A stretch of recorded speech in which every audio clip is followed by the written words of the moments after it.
야 예수님의 이 땅에 오심, 그래서 우리와 함께하는 날, 그래서 임마누엘 날이라고 합니다. 그래서 이 성탄절이 되면 우리는 자연스럽게 기쁨과 평화와 그리고 축제, 거리의 불빛, 그리고 익숙한 성탄절의 캐롤송을 생각하면서 늘 따뜻한 인사를 나누고 합니다. 우리에게 밝고 따뜻한 날로 기억되기 때문입니다. 그러나 성경에서 우리에게 들려주시는 성탄의 이야기는 우리가 기대할 만큼 그런 분위기가 조금 다릅니다. 성경은 성탄이 화려한 잔치나 축제로 시작하지 아니하고 이제 마태복음 1장에서 보니까 한 남자의 혼란과 한 가정의 위기를 통해서 시작하고 있습니다. 요셉은 이제 약혼한 마리아의 임신이 된 것에 대하여 도저히 이해할 수 없는 현실에 서 있게 됩니다. 그의 인생의 계획, 그리고 그의 신앙, 그가 앞으로 미래에 다가오는 한순간순간들이 흔들리고 있는 도로에 서 있게 됩니다. 그런데 하나님께서는 침묵하지 않으시고 천사를 통해서 요셉에게 말씀하시죠. 무서워하지 말아라. 마리아가 잉태한 아이의 정체에 대해서 분명히 말씀해 주십니다. 그 이름을 예수라 하라. 그 이름은 임마누엘이라 하리라 라고 말씀을 하고 있습니다. 그래서 우리가 예수 그리스도가 이 땅에 오심을 임마누엘, 우리 주 예수 그리스도께서 임마누엘, 하나님이 우리 가운데 오셨다라고 우리는 하나님을 찬양하면서 임마누엘이라고 합니다. 그런데 임마누엘 되었다고 해서 문제가 다 해결되는 것이 아닙니다. 문제가 없어지는 것도 아니고 인생이 쉬워진다는 말도 아닙니다. 임마누엘의 문제는 우리 가운데 한 가운데 있어서 이제 하나님이 함께 하시면서 우리와 함께 하신다는 말씀입니다. 그래서 우리와 함께하는 임마누엘의 하나님께서는 이제 혼란과 두려움, 그리고 설명되지 않는 우리의 현실 속에서 우리와 함께 하시면서 우리에게 복된 소식, 복음을 우리에게 주시는 줄로 믿습니다. 그래서 성탄은 하나님께서 멀리 계신 분이 아니라 우리 삶의 가장 낮은 자리로 직접 오셔서 나에게 들어와 나와 함께 하심을 통해서 하나님께서 그 약속하신 그 모든 것을 시행하시기 위한 첫 번째 날이 바로 오늘 성탄절이 되는 것입니다. 이처럼 성탄은 하나님의 계획이 우리 인간 안에 들어온 것이에요. 인간의 계획 가운데 하나님을 모신 날이 아니라 인간의 계획 아래 하나님을 모신 자리가 아니라 하나님의 계획이 우리 인간 안으로 들어온 날이에요. 그래서 임마누엘 하나님의 은혜를 깨닫는 사람들은 이제 하나님의 계획대로 따르면서 하나님 앞에 영광 돌리는 삶을 살아가게 되는 줄로 믿습니다. 성탄절이 되면 우리는 구유, 그리고 이제 아기 예수, 목자들, 천사들이 찬송하는 찬송, 그리고 평화로운 밤이 생각하지만 우리에게 다시 들려주는 것은 이제 성탄을 통해서 하나님께서 인간에게 준비한 이야기, 구원의 계획을 펼쳐주는 아주 위대한 시작의 날이 되므로 우리는 이제 성탄의 진정한 의미 속에서 많은 은혜를 깨달을 수 있습니다. 사랑하는 성도 여러분, 이제 오늘 성탄절을 통해서 임마누엘의 은혜가 인간에게 어떻게 이루어졌는지를 다시 한번 살펴보면서 깨달음이 있는 귀한 시간이 되시기를 축원합니다. 첫 번째로 인간에게 하나님의 계획이 나타났다고 그랬습니다. 하나님의 계획이 드러났는데 오늘 18절의 말씀대로 한번 읽어보겠어요. 예수 그리스도의 나심은 이러하니라. 그의 그의 어머니 어머니가 마리아가 요셉과 약혼하고 동거하기 전에 성령으로 잉태된 것이 나타났더니. 예. 그러니까 이제 이 짧은 문장이지만 그 안에 이 안에는 엄청난 이야기가 들어 있어요.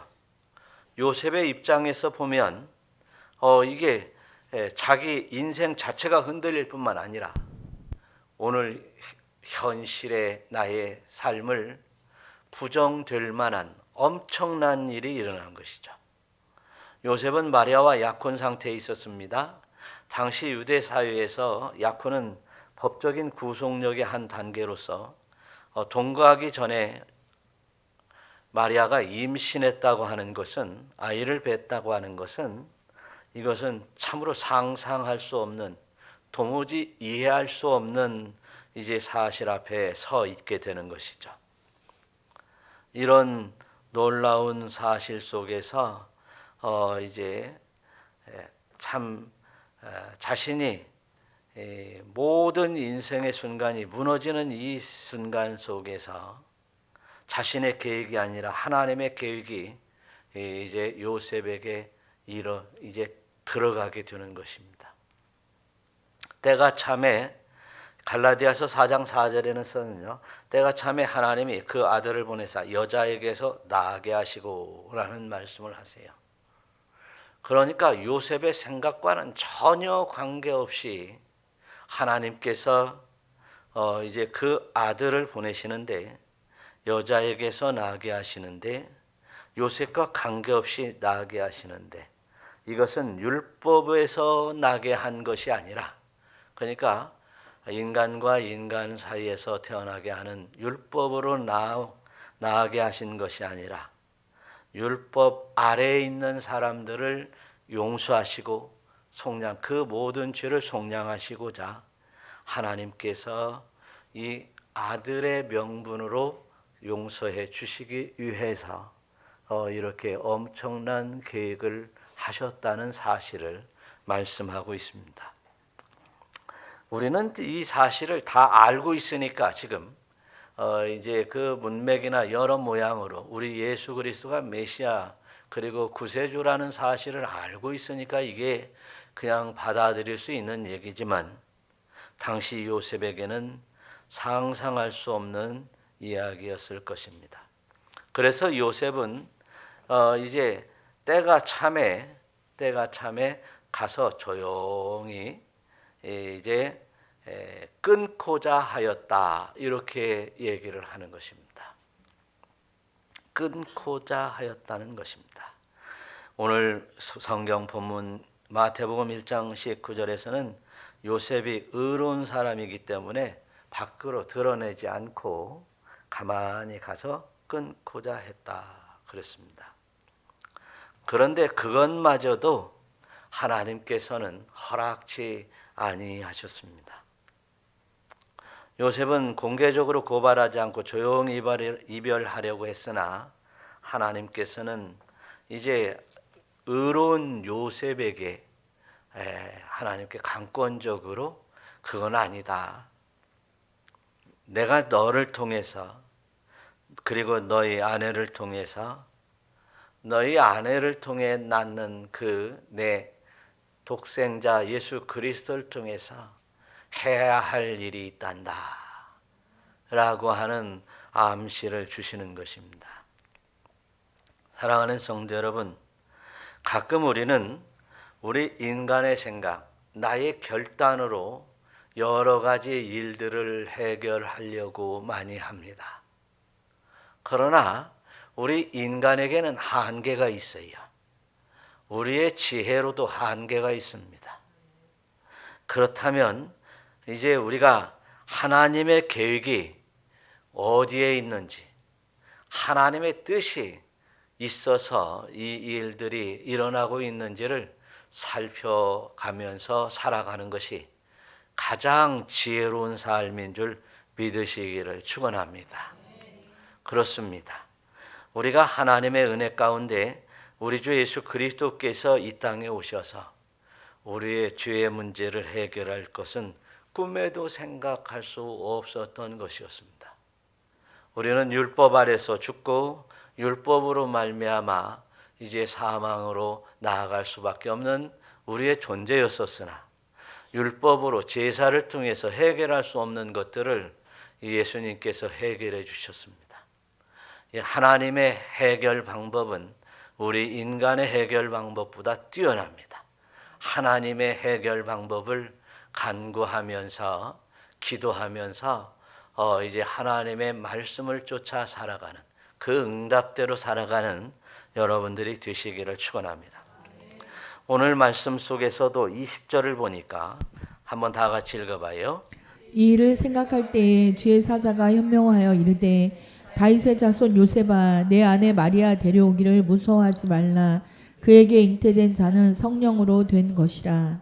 예, 하나님께서는 다윗의 자손 요셉아라고 했으면 우리가 이제 금방 우리 속에 늘 귀에 쟁쟁하는 얘기가 있어요. 뭐가 무슨 말이세요? 다윗의 자손 예수여라는 말입니다. 그래서 결국 구약 성경에서 다윗의 자손이라고 하는 얘기는 나는 다윗의 후손이야라고 하는 얘기는 뭐냐면 나는 하나님을 경외해라는 말입니다. 그러면 하나님을 경외하는 요셉을 통해서 이제 하나님은 이제 요셉에게 말씀을 하시는데 야, 너 마리아를 데려오기에 무서워하지 말아라. 무서워하지 말아라. 우리는 가끔 엄청난 일이 있을 때 두려움이 있을 수 있습니다. 생각지 못한 일이 있을 때 두려울 수 있습니다. 그러나 그 모든 두려운 일들은 바로 이제 우리가 해결할 길을 이 요셉에게서 여러분들이 되시기를 축원합니다.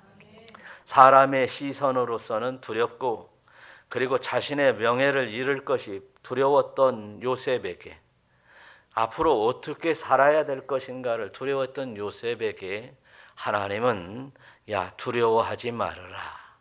두려워하지 말아라 라고 말씀을 하십니다.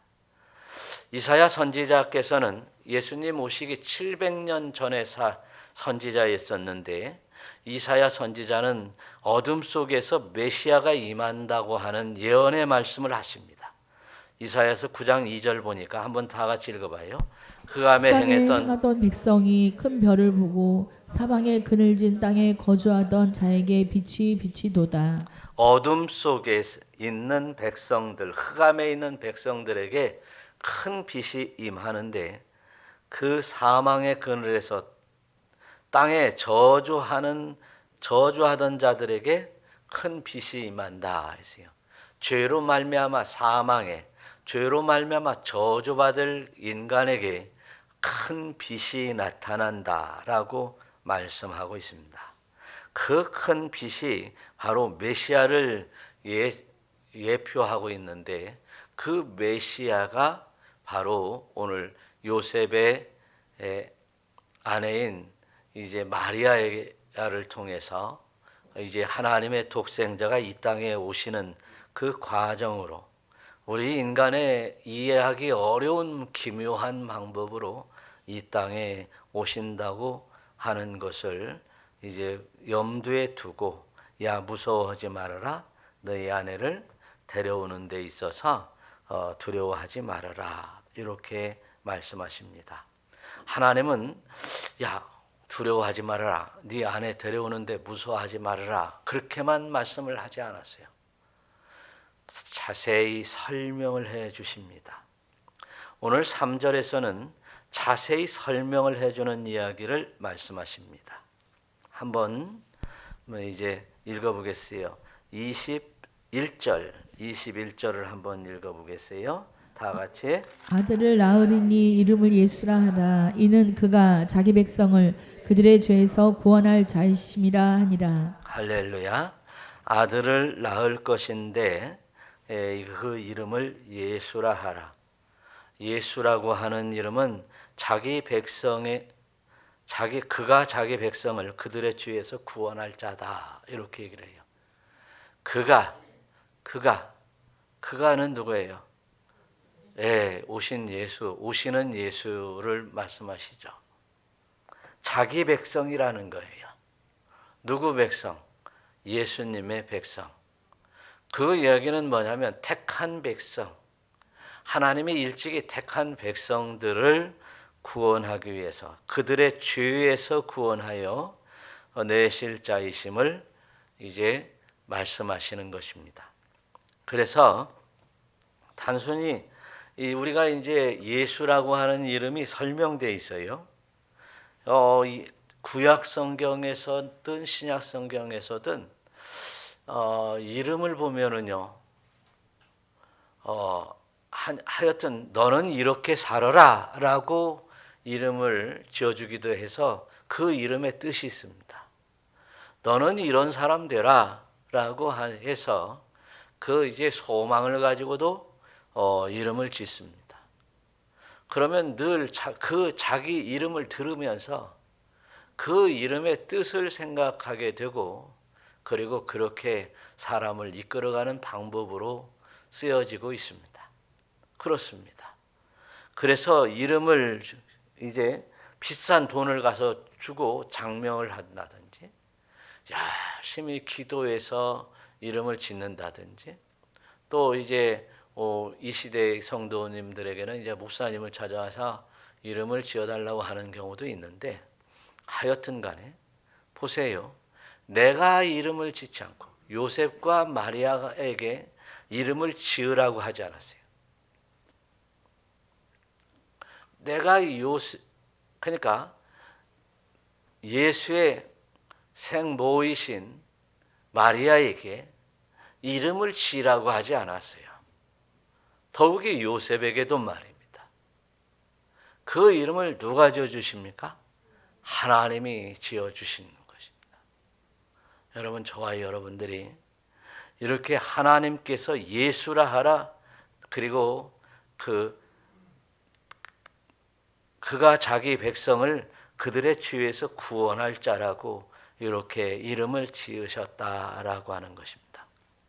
그래서 이 땅에 오신 예수께서는 바로 사명이 생겼는데 바로 이제 예수의 삶에 대해서 예수님이 어떻게 살아야 될 것인가를 하나님이 예정 가운데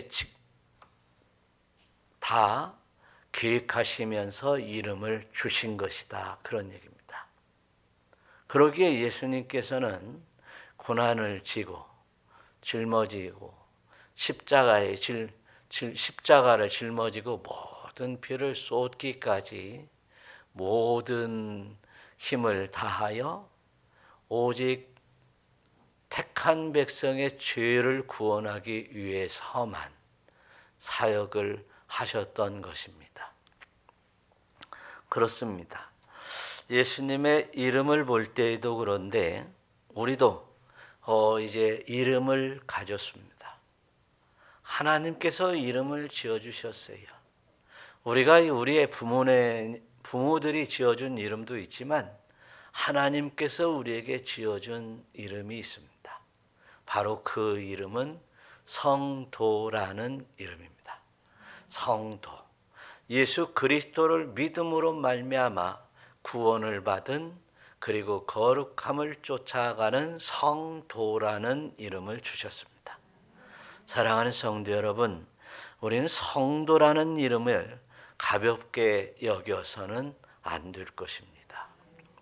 예수님이 자기의 이름에 걸맞도록 이제 그대로 살아 나가시면서 우리 택한 백성들의 모든 죄를 사하여 주시고 그리고 그 은혜에 따라서 하나님의 사랑을 그 인간에게 모든 인간에게 그대로 베풀어 주신 그 예수님의 그 사랑의 모습을 보면서 우리가 성도라고 하는 이름 속에서 거룩함을 쫓고 하나님의 나라의 소망을 가지고 달려가는 여러분들이 되어야 될 줄로 믿으시기를 축원합니다.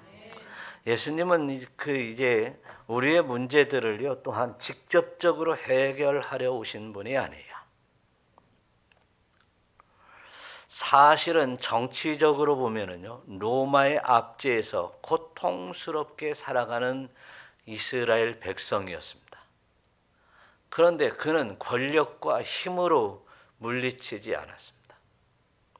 예수님께서는 하늘에 있는 12영이라고 하는 천사를 불러다가 로마 군사들을 물리칠 수 있는 능력도 있다고 본인이 말씀하셨어요. 그러나 그런 큰 힘과 그런 능력을 이제 이 땅에 쏟으면서 인간 구원을 하려고 한 것이 아니라 우리에게 우리의 영혼을 구원하여 영원한 영생 세계로 이끌려고 이 땅에 오셨다는 사실입니다. 그래서 저와 여러분들이 이처럼 하나님께서 큰 계획에 따라 오신 예수님께서 우리 인간의 죄와 사망의 권세에서 우리를 구원해내 주시려고 가장 약한 방법으로 가장 힘없는 양의 모습으로 이렇게 구원하셨다라고 하는 것을 우리는 깨달아야 될 것입니다. 구약성경 이사야에서도 말씀하시기를 예수는 선한 양과 순한 양처럼 그 순한 양처럼 능력과 이제 어떤 권세가 있지 아니하는 연약한 모습으로 이 땅에 메시아로 오신 분이 바로 예수님이셨어요. 우리가 이 땅에 살면서 서로 힘겨루기 하려고 얼마나 많이 애씁니까? 우리가 이 땅에 살면서 얼마나 이제 더욱더 빛내보려고 안간 힘을 씁니까? 우리들의 이름을 말입니다. 그런데 우리는 이제 우리들이 가진 이름을 빛내지 말고 세상에 있는 부모님들이 지어준 이름을 빛내지 말고 하나님께서 우리에게 지어주신 이름, 성도의 이름을 빛낼 수 있는 여러분들이 되시기를 축원합니다. 그것이 믿음인 것이에요. 그것이 믿음인 거예요. 여러분, 이제 훗날 우리가 이제 주님 앞에 설 때에 너 무엇하고 왔니? 라는 말을 들을 수 있을 것이에요. 그때 주님의 이름, 주님이 지어주신 이름대로 살다 왔습니다. 할렐루야. 바로 그것을 우리에게 주시려고 바로 우리 주님께서 우리에게 임마누엘 하셨다는 사실을 믿으시기를 축원합니다. 시편 137편에서 130편 7절에서 한번 읽어봐요. 이스라엘아 여호와를 바랄지어다. 여호와께서는 인자하심과 풍성한 속량이 있음이라. 그가 이스라엘을 그의 모든 죄악에서 속량하시리로다. 할렐루야. 우리는 이미 예수 그리스도를 믿는다면 속량을 받았습니다. 예수 그리스도를 믿는 자에게는 속량을 받는다고 말씀하셨기 때문에 여러분들이 믿음으로 고백할 때 이미 속량받은 줄로 믿습니다. 이렇게 예수님의 탄생은 우리 인간이 필요해서가 아니라 하나님께서 우리를 끝까지 사랑해 주시어서 예정하신 뜻에 따라 하나님의 큰 뜻으로 이 땅에 오신 분이 예수님이십니다. 우리가 이 땅에 필요해서라고 하는 것은 이제 우리가 기도할 때 뭐 이것 주세요 저것 주세요 많이 기도하죠. 그런데 사실 따져보면 이제 그런 것도 고쳐주셨어요. 주시기도 하셨고 예수님이 이 땅의 사역을 보면 병도 고쳤고 그리고 이제 또 먹을 것도 주셨고 또 뭐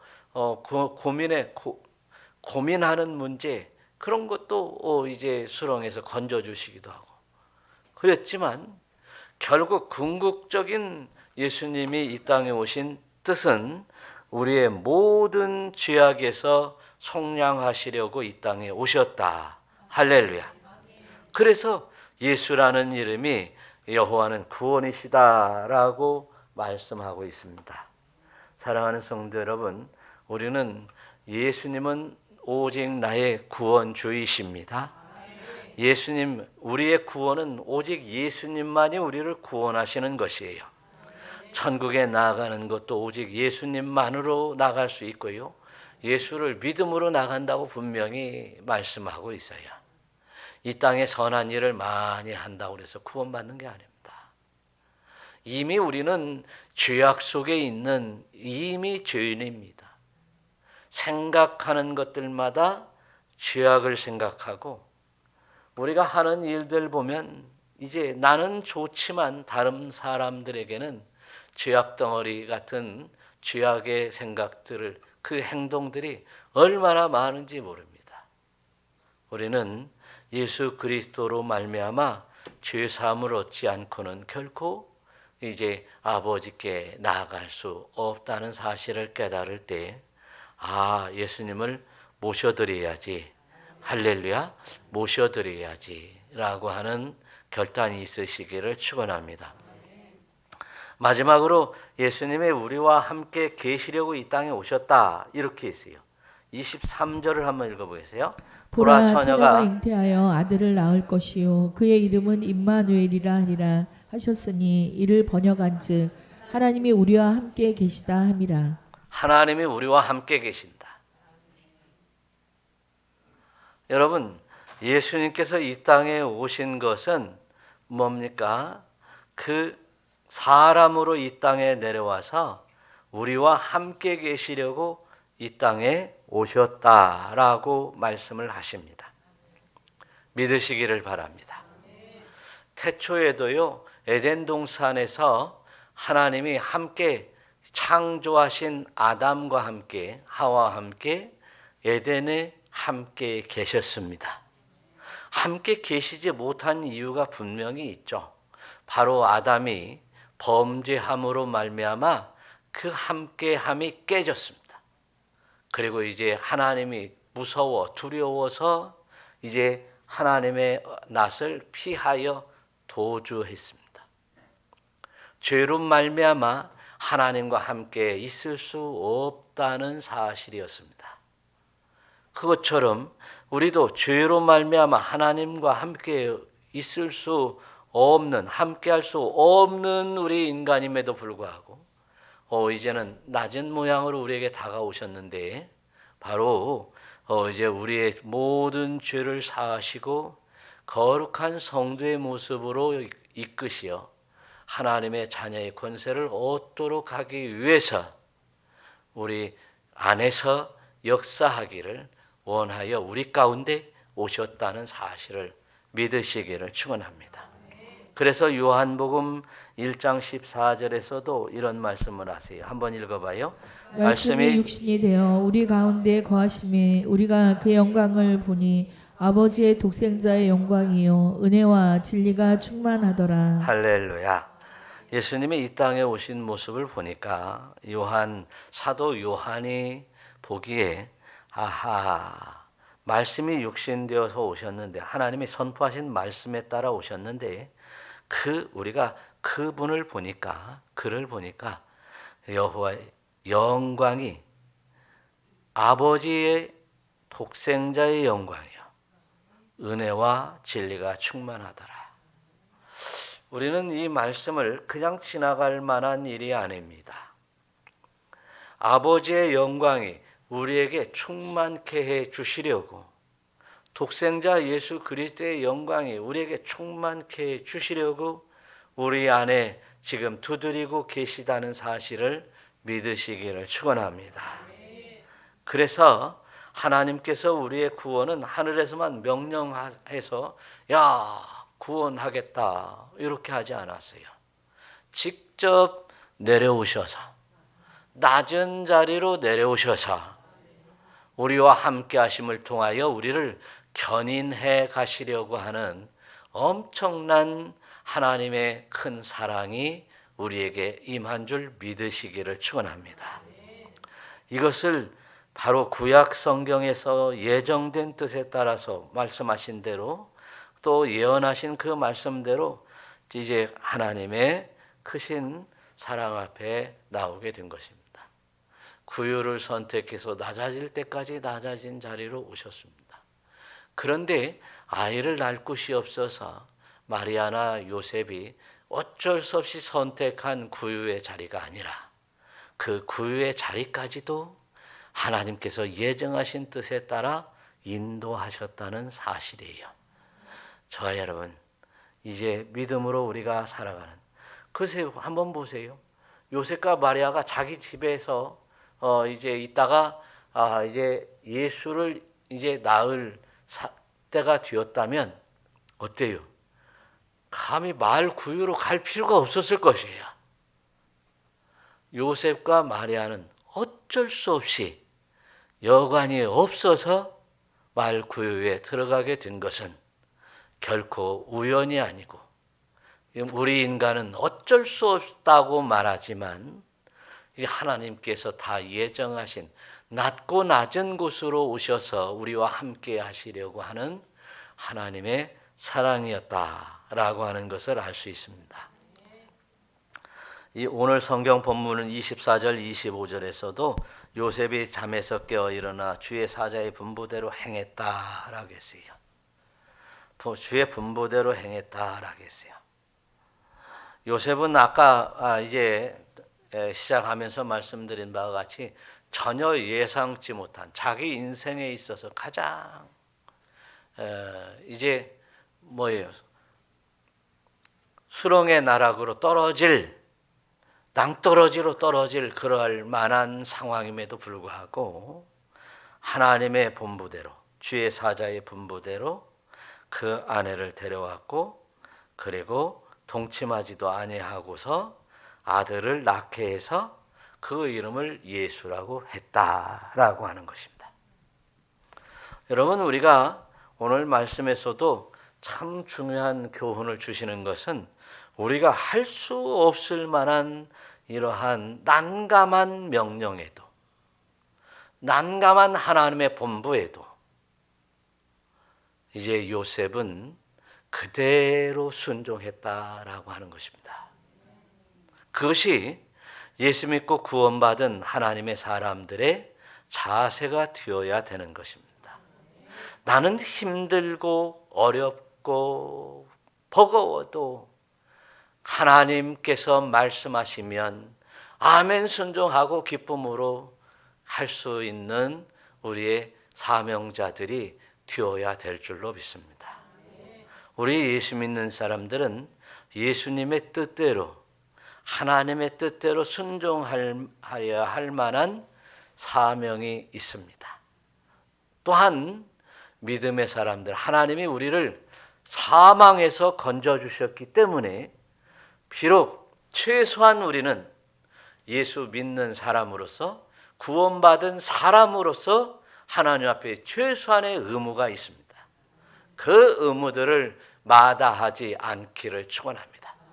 그런데 바로 이제 사도 바울께서는 죽도록 충성하라고 말씀을 하시는 걸 볼 때 우리가 정말 하나님의 말씀을 순종하면서, 끝까지 순종하면서, 여러분, 나에게 맡겨주신 사명이라고 한다면 충성할 수 있는 여러분들이 되시기를 우리 주 예수 그리스도의 이름으로 축원합니다.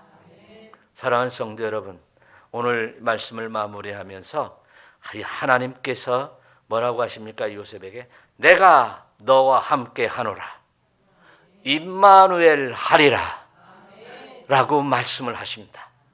이 말씀은 누구에게 임할 수 있겠습니까? 믿는 사람에게 임합니다. 믿고 순종하는 사람 요셉에게 임했던 것처럼, 사랑하는 성도 여러분, 이제 하나님께서 우리에게 무슨 말씀을 하시든지 아멘 순종하면서 하나님의 역사를 우리 주 예수 그리스도와 함께 이루어가는 여러분들이 되시기를 축원합니다. 그것이 오늘 우리에게 주시는 하나님의 말씀이네요. 사랑하는 성도 여러분, 저와 여러분들이 이제 우리는 우리 주 예수 그리스도께서 이제 우리 안에 들어와 계십니다. 예수 그리스도를 믿고 아멘으로 순종할 때 이제 내가 일하는 것이 아니라 내 안에 계신 예수님께서 일하시고, 내가 이제 자랑거리로 삼을 것이 아니라 이제 예수님의 영광이 이제 나와 함께 하시는 예수님의 영광이 온 세계에 퍼질 것입니다. 사랑하는 성도 여러분, 우리의 신앙생활의 아주 기본적인 자세를 바로 이 땅에 오신 예수님을 통해 성탄절을 통해서 깨닫게 해주셨습니다. 믿음으로 아멘 하시고 예수님이 함께 하시겠다고 오늘 또 말씀하십니다. 임마누엘 하신다고 말씀하십니다. 믿으시고 이제 순종하는 예수님의 세미한 음성에 순종하는 우리 모두가 되시기를 우리 주 예수 그리스도의 이름으로 축원합니다. 축원합니다. 기도드리겠습니다.